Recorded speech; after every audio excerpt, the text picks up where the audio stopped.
maayarka degmada Laascaanood Cabdicasiis Xuseen Maxamed ayaa casharaf u sameeyay konton dhalinyaro oo dhawaan ku soo baxay imtixaan ay gobolka Sool ku qabatay hay'adda shaqaalaha Soomaaliland munaasabadan oo ka dhacday hotel Mustaqbal ee magaalada Laascaanood ayaa waxa ka soo qayb galay maamulka degmada Laascaanood xildhibaanada golaha deegaanka iyo sidoo kale shaqaalaha munaasabadan lagu maamuusay ugu horeyn xogayaha dawladda hoose ee degmada Laascaanood ayaa u hambaliyay konton dhalinyarada mar labaadna waxay tahay farxad weyn inta caawa halka fadhida rag iyo dumarba wajidoodii kuma cusba dad aan asxaab gaar ah nahay macallimiintaydii iyo dad aan iskalaas ahayn bay ku jiraan farxad gaar iyaduna ii tahay aad iyo aad baan idinku hambalyeynaya kulligiin aad baad u nasiib wacantihiin 184 qof ayaad kontikiina qof ka soo dhex baxdeen runtii waxa weeye waa nasiib aad gaar u hesheen oo Ilaahay gaar idin siiyay waa calaf ay idinku aad lahaydeen aad cunayseen waa tuunikii gabayay lahaa in kastaan kabtiyo ama kur dheer fuulo ama in kastaan kalaho ama kabtiyo kur dheer fuulo kulna waxa ka eebay kitaab qoraysa ma ahayn Ilaahay waxaan idinka baryayaa inaad aqoontaas u soo baxdeen iyo iftiinka idin baxay in Ilaahay dhibaatada iyo mushkiladda idinka ilaaliyo meel sarana Ilaahay idin gaarsiiyo dadaalkaana Ilaahay idinku sii wado wafalillaahi alxamdu wabillahi tawfiiq gobol baan joognaa innaga iskale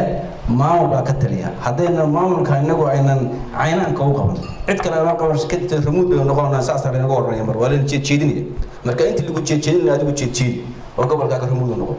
opinionka kulay aan salaamsanahay marka dhamaan wajiyadii eego lacag weydama laakiin waxa uu timaadaan hormar dhamaantiin caawa waxay idinka leeyahay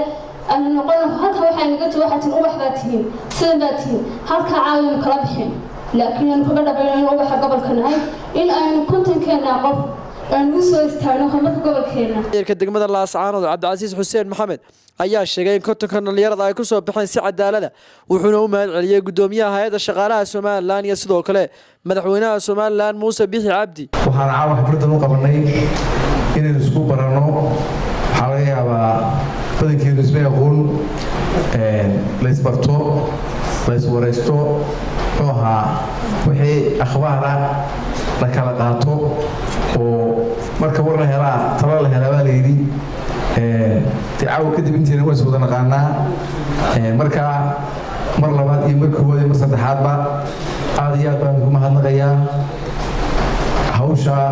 aad ku guulaysateen waan idin hambalyeynayaa waxaan kaloo mahadnaq celinayaa madaxweynaha jamhuuriyadda Soomaaliland Muuse Bixi Cabdi oo ay ka go'an tahay dhalinyaradu inay